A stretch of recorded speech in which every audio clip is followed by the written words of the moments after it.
Alliance, Dr. 𝗢𝗺𝗶𝗹𝗶𝗰ះ. Dr. 𝗢𝗺𝗶𝗶, thank you for your time. Do you feel that this was inevitable in some way?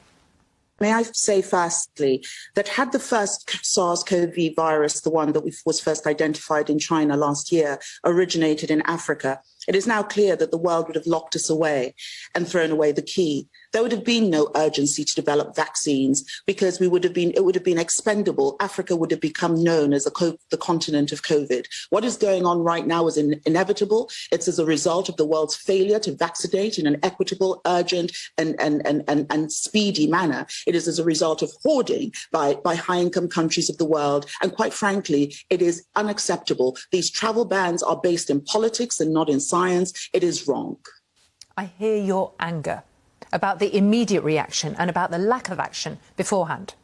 Yeah, absolutely. I mean, let's just hope this is a dress rehearsal that we're seeing right now with the Omicron variant and not the main event. The science, we don't know yet. What we can say about COVID, what we can say about this current variant is that the best thing that we know is that we don't know. So this is hopefully a dress rehearsal. But because until everyone is vaccinated, no one is safe. But what exactly is the global playbook on this? What are we planning to do? Are we just planning to act politically, knee-jerk reaction, so that we can satisfy those people within our countries, that we're keeping those, those unvaccinated Africans out? Why are the Africans unvaccinated? It's an outrage because we knew we were going to get here. We knew this is where the hoarding, the lack of IP waivers, the lack of cooperation on sharing tech and sharing know-how. We knew this is a crossroads that it was going to bring us to. It was going to bring us to a variant. It was going to bring us to more dangerous variants. Why are we acting surprised? Why are we locking away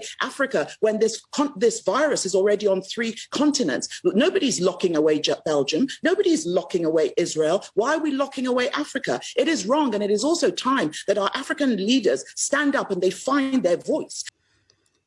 It seems that we are never coming to an end of the world of vaccines. At first, it was,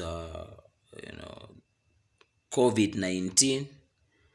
It has moved through 2, 3, 4 stages. We are on the 4th stage, so-called I don't know what they call it, Omicron. Where is the world going? Especially Africa. Why are we always using Western solutions to combat African problems? Every time that the coronavirus, the so-called Omicron virus or different viruses come, we don't use African solutions to fight these viruses. I look forward to a day when we are going to start using African solutions to fight African problems. Many years ago, we had the swine flu. We used Western solutions. I think this time around Africa must begin to rise and use its own solutions to fight some of these viruses.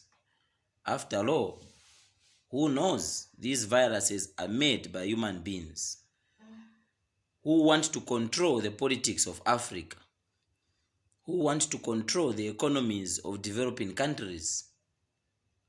Because every country that is hit with a virus is compelled to buy boxes and millions and tons of vaccines. Who benefits from this? It is the people that sell these vaccines. Poor governments are made to pay to procure vaccines for their own people. What does a vaccine do? What does a virus do? It cripples down the economy of developing countries. It is a tool that in one way or the other is being used to control politics in Africa and in other countries outside Africa. It is a tool that those that seek to control the world are using to manipulate our minds. We cannot live in a world, we cannot live in a country, in a continent where we are ever talking about viruses